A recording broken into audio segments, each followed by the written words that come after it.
Olá, bom dia para quem é de bom dia, boa tarde para quem é de boa tarde, boa noite para quem é de boa noite.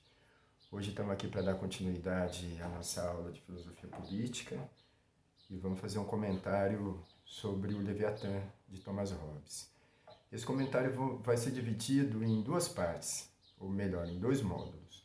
O primeiro módulo vai tratar da introdução até o capítulo 10 e o segundo módulo do capítulo 11 até o capítulo 16, sendo que esses dois módulos contemplam o primeiro livro do Leviatã, que é o livro sobre o homem. Ok? Então, vamos ao Leviatã. Primeiro passo em direção a uma interpretação interessante do Leviatã começa situando Hobbes dentro do pensamento moderno. Então lembrem que a modernidade, particularmente aquela modernidade do século XVI e XVII, se caracteriza como uma espécie de movimento intelectual contrário à filosofia do Aristóteles, particularmente à tradição aristotélica que o medievo deixou como legado para a modernidade. Então, a primeira posição moderna da ciência e da política da época é uma crítica à filosofia do Aristóteles. No caso do Hobbes, particularmente à política do Aristóteles, que a gente já viu algumas coisas nas aulas anteriores. Então, retomando algumas questões postas pelo Aristóteles na sua filosofia política. Quer dizer, para Aristóteles, a gente sabe que o homem é um animal político por natureza. Assim como ele é racional, ele é também animal político por natureza. Então, lembre, aquela hierarquia social que o Aristóteles apresenta lá na política tem uma fundamentação tanto natural, porque é um desígnio da natureza para o homem, quanto racional, porque esse homem é um ser racional por natureza. Então, na polis, o homem encontraria o desígnio natural da sua racionalidade, e ali ele poderia, então, exercer a sua plena racionalidade e liberdade. Evidentemente que essa racionalidade seria uma espécie de dom de alguns poucos, né? Sendo, no caso, os escravos e as mulheres, inferiores racionalmente, portanto, naturalmente inferiores e, portanto, nascidas para serem ou nascidos para serem subjugados por aqueles que são mais racionais. Então, a racionalidade é o grande diferencial entre as partes que constituem a polis no Aristóteles. A ideia de que o homem é um animal social por natureza, racional e político.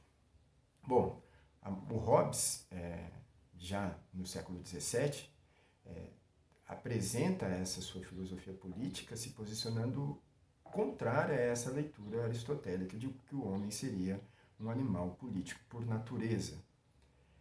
No Leviatã, que ele publica em 1651 na Inglaterra, ele vai defender essa tese articulando princípios de uma filosofia política moderna com os fundamentos de uma ciência da natureza ou astronômica também moderna.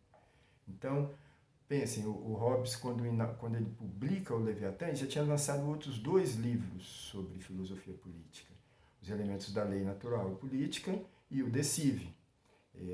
O Leviatã ele publica na Inglaterra em 1651 em inglês, depois é que ele traduz para o latim e tenta, de certo modo, comunicar com o público e com a política contemporânea da Inglaterra na época em que ele retorna para lá. Há vários contextos históricos interessantes a respeito desse momento da volta do Hobbes durante a Revolução Inglesa ou após a Revolução Inglesa, né, bem no finalzinho, junto com a publicação desse livro, que foi bastante polêmico na época, e suas contendas em relação ao Oliver Cromwell, que era o sujeito que estava encabeçando o movimento político de revolução na época.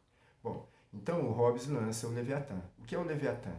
Lembrem naquela relação que a gente havia feito da poética com a política lá no Aristóteles. Então, a poética, particularmente a tragédia, seria uma espécie de racionalização dos mitos que atualiza o mito na sua potencialidade em ato. Ou seja, atualiza aquilo que era ancestral de modo sintético, crítico e de modo também que desperte o reconhecimento do público. O Hobbes está nessa tradição de resgate da tradição do pensamento poético do Aristóteles junto com a política para constituir um projeto moderno de ciência natural e política. Então o Leviatã aparece nesse contexto, por isso ele é um mito. Então o Leviatã é uma figura mitológica que o Hobbes usa para ilustrar a sua concepção de Estado civil soberano.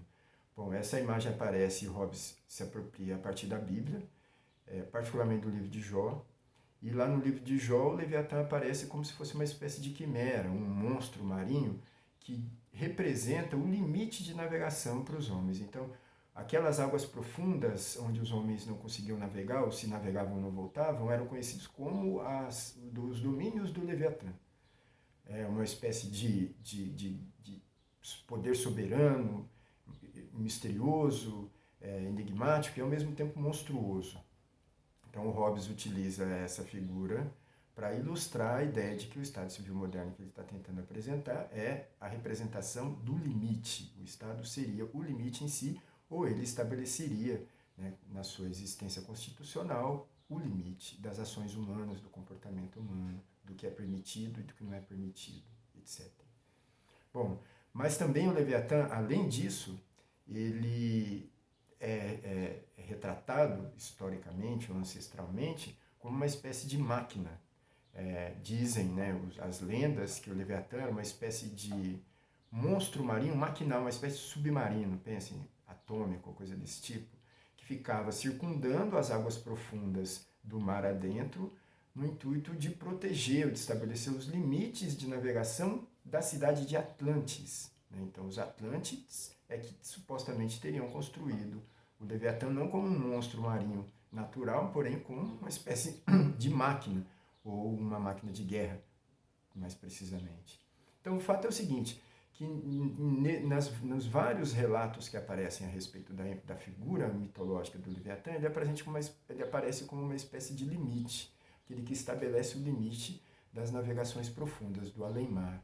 E também aparece comumente representado como uma espécie de monstro de poder soberano. Então, são essas ideias que o Hobbes tenta trazer a partir da sua representação do Estado Civil como o Leviatã.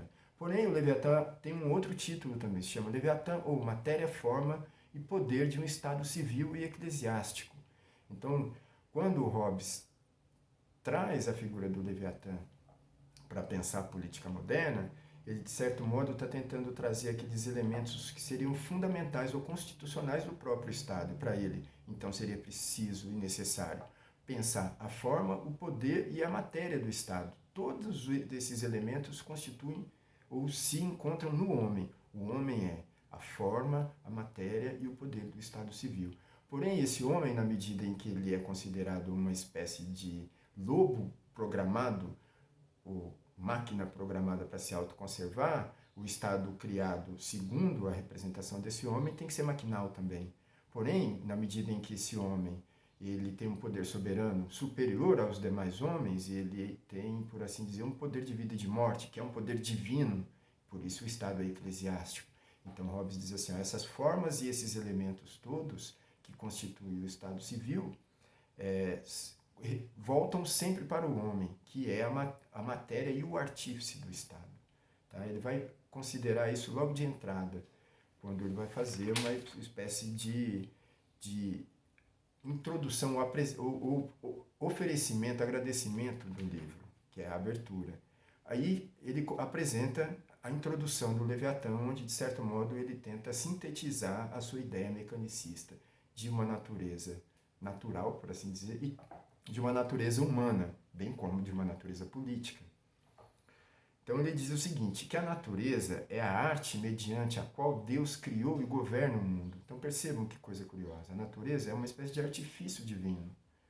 Então pensem na concepção moderna, por exemplo, do Galileu. Galileu entendia que o cosmo todo estava em movimento, uma espécie de relógio, onde cada peça tem o seu funcionamento para a articulação do todo.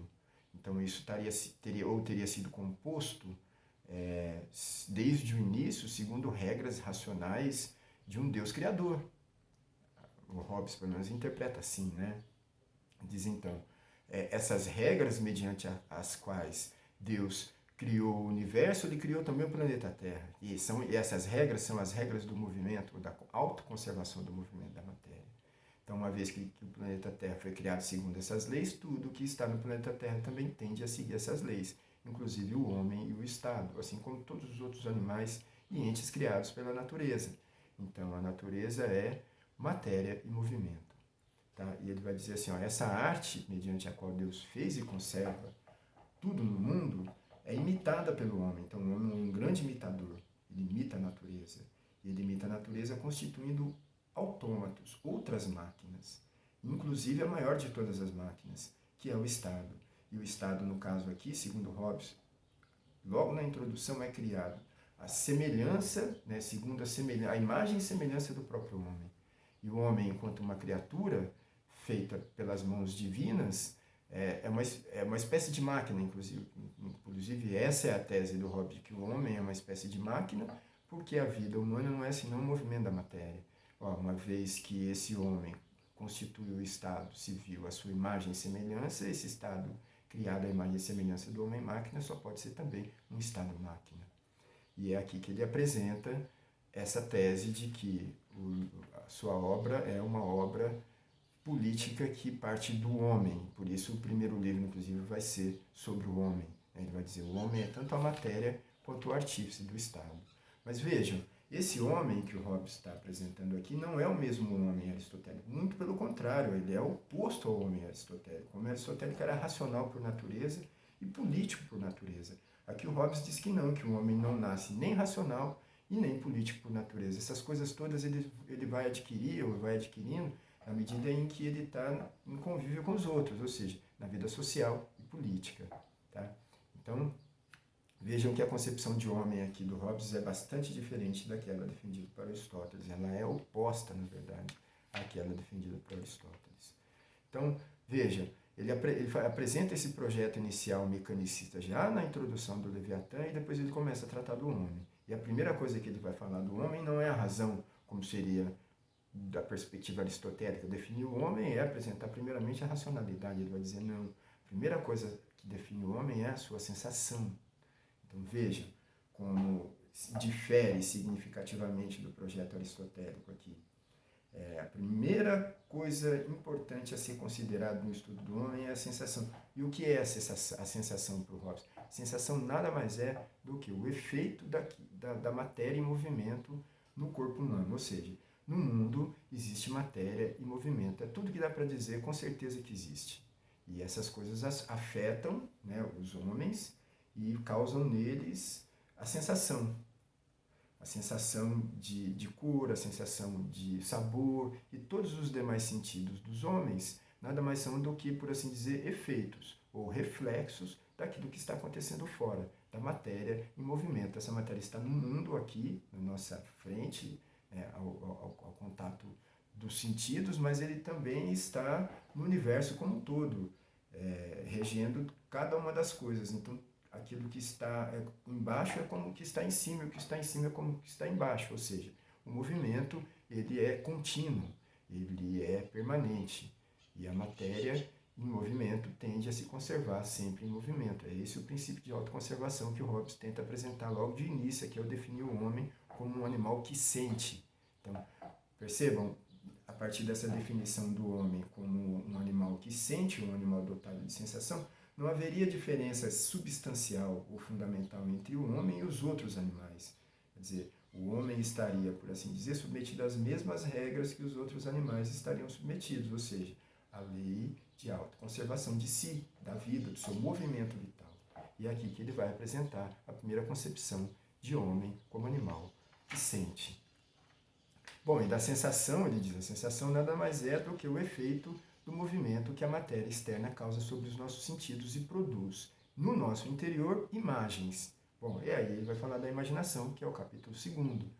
Vai falar da imaginação e vai tentar mostrar como a imaginação é capaz de regular a ação do homem a partir de uma ficção do movimento que não passa pela racionalidade. Quer dizer, os outros animais também buscam a sua autoconservação, também buscam conservar a sua prole, são capazes de calcular coisas básicas para a sua sobrevivência e nem por isso são chamados seres racionais. Quer dizer, o homem, no seu primeiro estágio, estaria nesse mesmo nível. Quer dizer, o homem pode ser pensado como um ser que sente, que se autoconserva, que imagina, e todas as outras coisas que age prudentemente, inclusive, sem ser definido como ser racional. Então, quando Hobbes apresenta a sensação, a partir do princípio de autoconservação do movimento, automaticamente ele vai defender a imaginação como o fruto, ou o produto desse movimento. Ou seja, a imaginação nada mais é do que uma faculdade que produz imagens a partir daquelas afecções que a matéria externa causa sobre os nossos sentidos. Ele vai dizer, para isso eu não preciso de razão. Apenas de experiência, de sensação e de memória. Então a memória seria uma espécie de depósito, né, de arquivo geral das nossas sensações. E a partir dessa combinação de sensações, de memórias e de experiências, seria possível o homem agir prudentemente, inclusive, sem necessariamente passar por nenhum princípio racional, assim como os outros animais fariam. Tá? Então ele faz essa consideração do homem como um animal capaz de imaginar e de agir conjecturalmente a partir do simples princípio de autoconservação do movimento. E aí que ele vai falar como é que no capítulo 3, por exemplo, ele vai falar da consequência de cadeias de imaginação, como é que essas imagens produzidas pelas afecções do mundo na nossa imaginação podem ser juntadas e separadas entre si, simplesmente pela experiência, e vai falar como isso pode contribuir na orientação da ação humana, sem necessariamente passar por uma razão que põe fins, ou uma razão moralista, coisa desse tipo. E aí no capítulo 4 ele vai falar como isso tudo desenvolve o uso da linguagem no homem, o uso e o abuso. Por quê? Porque muitas coisas os homens registram de maneira adequada, utilizando a linguagem, essa capacidade de imaginar, seja para si mesmo, né? Pensando do ponto de vista da autoconservação, um animal é capaz de identificar a sua caça, ou é capaz de identificar a sua prole, o homem também seria capaz, num registro meramente animal, de se autoconservar e conservar sua prole, né? Sua vida nesse sentido. E registrar todas essas coisas numa linguagem que tivesse um significado próprio para ele. Porém, é possível também, e necessário, evidentemente, fazer um registro de uma linguagem que seja compartilhada entre os homens, assim como os outros animais também compartilham entre si, né, suas sensações, seus medos, etc. E o Hobbes diz, então, há um uso ordenado, há um uso individual, particular, e há um abuso da linguagem. Então, todas essas coisas derivam de uma certa adequação ou não dos usos que os homens fazem da sua linguagem para representar as suas afecções, suas paixões, suas imaginações. Tudo isso no registro interno, tá? E é por isso que ele vai falar no capítulo 5, aí sim, da razão e da ciência. Então percebam, ele até o capítulo 5 não fala necessariamente de razão, não entende o homem como um animal racional, ele entende o homem como um animal, ponto. Assim como um animal, o princípio de autoconservação do homem é o que regula a sua ação. Ele diz, nesse sentido, o homem não se difere dos outros animais. Os outros animais também são capazes de calcular e nem por isso são chamados seres racionais. Ele vai dizer assim, o que nós estamos chamando de racionalidade aqui é um uso muito específico da razão. E um uso que o homem não adquire de maneira inata. É um uso que ele adquire no seu convívio com os outros, no seu convívio social. Ele vai dizer, a racionalidade é algo que o homem aprende pelo costume, pela educação, pela instrução, e não pela natureza.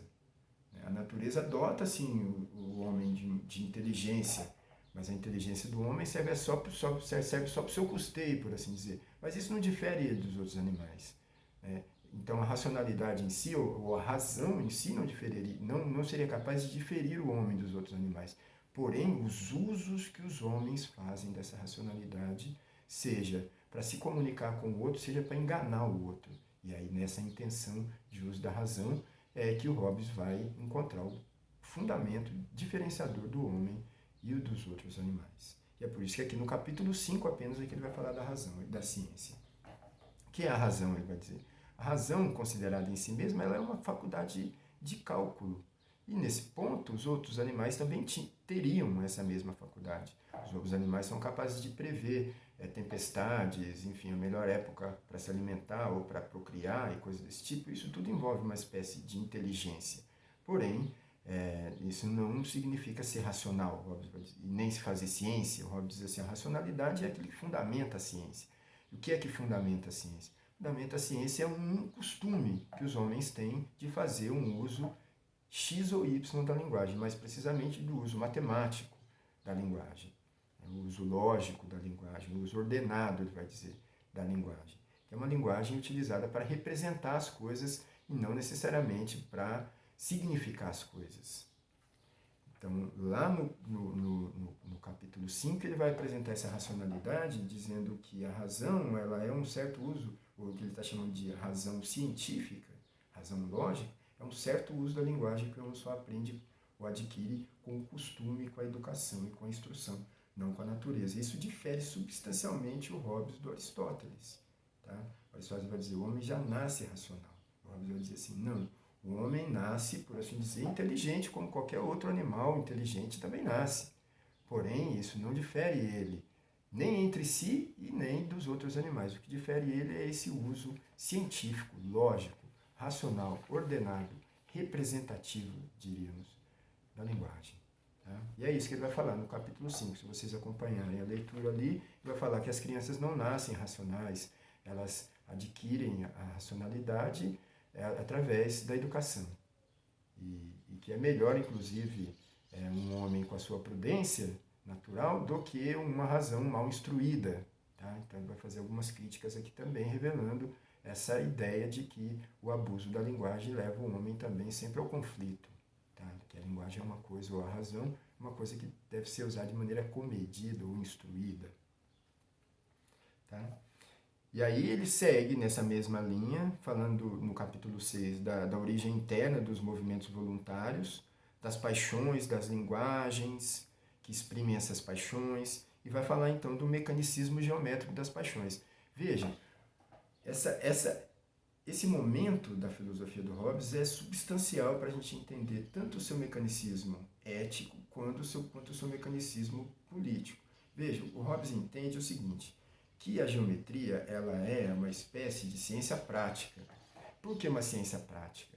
Porque é o seguinte, uma definição geométrica, tipo um triângulo ou um círculo, não é uma descrição de um objeto natural, não é uma, por assim dizer, definição de algo que a gente possa contemplar na natureza, mas é algo artificial, criado pelo homem. Um triângulo perfeito não existe na natureza, um círculo perfeito não existe na natureza. E só existe no universo da linguagem e da mentalidade humana, ou seja, do discurso humano. Então ele vai dizer assim, ó, uma definição geométrica do tipo euclidiana não descreve um objeto, ela prescreve ou dita como é que o agente ou o sujeito do conhecimento tem que agir, proceder para construir aquele objeto. Então ela é prescritiva, ela dita normas e não descreve coisas naturais. Eu vou dizer assim, a geometria ela é uma invenção humana, muito embora esteja em conformidade com as regras ou os princípios da natureza através da qual Deus criou e governa o mundo. E qual é? O movimento. Lembre, todas as figuras da geometria são constituídas a partir do movimento de um único ponto, do movimento da matéria. Então, essa concepção de geometria do Hobbes é propriamente a mecânica moderna. Ou seja, uma linha é o movimento de um ponto e o movimento de linhas formam figuras. Tudo isso em conformidade com o princípio de autoconservação do movimento. Ele vai dizer, se isso é possível para a geometria, por que não seria para o homem? Se o homem também é um corpo em movimento e as suas paixões não são mais do que movimentos ou efeitos do movimento da matéria sobre os sentidos. E é daí, então, que ele vai extrair uma ética mecanicista do comportamento humano. Fazendo o quê? Aplicando esse princípio da geometria na investigação das paixões humanas. E aí, no capítulo 6, é basicamente isso.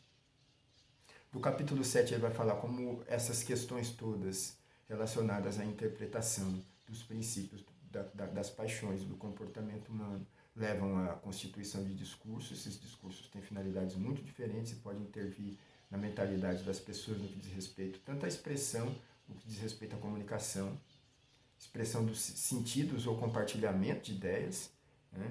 E ele vai mostrar como isso pode tanto conduzir para a ciência, para um conhecimento ordenado e compartilhado, quanto para a religião, que é um conhecimento metafísico, inacessível e totalmente subjetivo, ele diz, né? Então, tudo isso em conformidade com aquele princípio de autoconservação do movimento que ele diz regular a astronomia do Galileu, né, e copernicana também, mas que estaria fundamentalmente no modo de operação da geometria euclidiana. Tá? No capítulo 8 ele vai falar de como é que essas paixões regulam a conduta dos homens. Então aquele mesmo movimento começa lá na sensação, ele é introduzido pelo corpo humano, ele desperta imaginações, ele desperta sensações, desperta paixões, e essas paixões todas nos levam a conhecer ou não as coisas, e esse conhecimento mais ou menos passional nos leva a querer aprofundar ou se afastar, né? Se aproximar daquele objeto que causa ou se afastar dele. Se causa esperança, então nós tendemos ou desejo, tendemos a nos aproximar desse objeto, mas se causa aversão e se causa medo, nós tendemos a nos afastar. Então é esse movimento de afastamento, de aproximação, que o Hobbes diz ser o fundamento regulador das ações humanas, dos seus homens particularmente. Tá? Ou seja, daquele homem que ele está considerando que é o homem-máquina, o homem moderno. Tá? E ele vai dizer, então todas essas questões levam à resolução de discursos, e esses discursos podem levar os homens a caminhos corretos e compartilhados, ou então desviar o homem para caminhos diferentes, né, e conflituosos. E então, na sequência, depois do capítulo 8, ao falar do mecanicismo das ações, ele vai falar das ciências. Então ele vai dizer todas essas questões que dizem respeito ao uso da razão, dessa capacidade de calcular, na sua representação imagética, ou seja, metodológica, ordenada, através de números, através de signos, que ele vai chamar propriamente de racionalidade, pode levar a abusos ou usos corretos. O uso correto daria na ciência. E aqui, no capítulo 9, ele vai apresentar uma tábua de distribuição das ciências. Percebam, ele vai fazer uma diferenciação do que seria a história e a ciência. Tá? E vai, inclusive, dizer que a ciência e a filosofia são a mesma coisa. Isso é algo significante para o pensamento moderno, identificar ciência com filosofia. Tá? Mas o interesse dele aqui, a princípio, é diferenciar a história da ciência. Por quê? Porque a história seria uma espécie de descrição. Então, o historiador o melhor historiador é aquele que descreve de maneira mais precisa o que de fato aconteceu. E assim como a gente viu lá na Poética de Aristóteles, tentando fazer uma diferença entre a história e o mito, dizendo que o mito seria algo... a história seria a narrativa ou a narração do que aconteceu, e o mito seria a narrativa daquilo que poderia ter acontecido. E o Hobbes, nesse caso, também começa o seu capítulo 9 do Leviatã aqui, falando da ciência, fazendo essa diferenciação entre a história e a ciência, dizendo que a história é a narrativa dos fatos que aconteceram e a ciência é daquilo que poderia ter acontecido. Então, percebam, o poder aí pode ou não pode acontecer. A questão do poder é fundamental. O que é a ciência? A ciência é um poder. Né? Pode acontecer ou não pode? Como é que funciona? Depende tudo do uso ordenado ou lógico da linguagem que representa os fenômenos do que já aconteceram. Então, é uma questão de uso da linguagem aí. Tá? Então, a ciência teria por interesse registrar aquilo que que poderia acontecer, o que pode vir a acontecer. Né? Então, o poder aí é fundamental para a gente entender a concepção de ciência para o Hobbes. Ele vai dizer assim, mas quem tem poder é sempre a matéria, porque ele entende, inclusive, o poder como uma espécie de força. Né? O poder é resultado da matéria. De que matéria? Da matéria em movimento, que é o resultado da força. Ele vai dizer, então, que a ciência ela só se aplica, então, a corpos.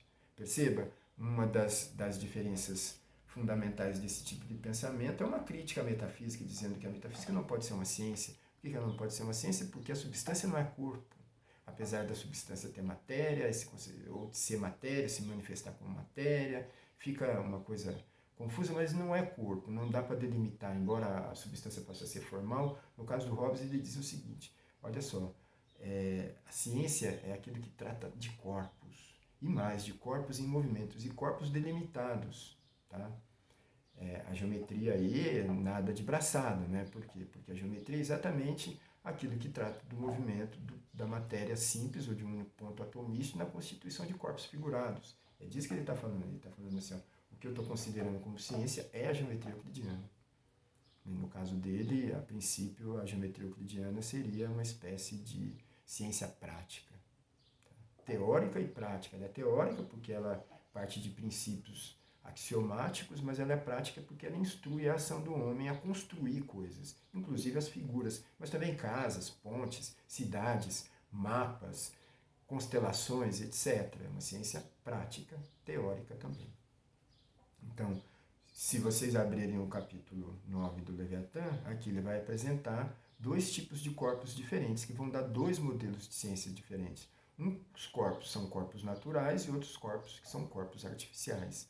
Então, os corpos naturais são aqueles criados pela natureza e têm um poder natural. Os corpos artificiais são aqueles corpos criados pelo engenho humano, pela ação humana, e eles têm um poder artificial.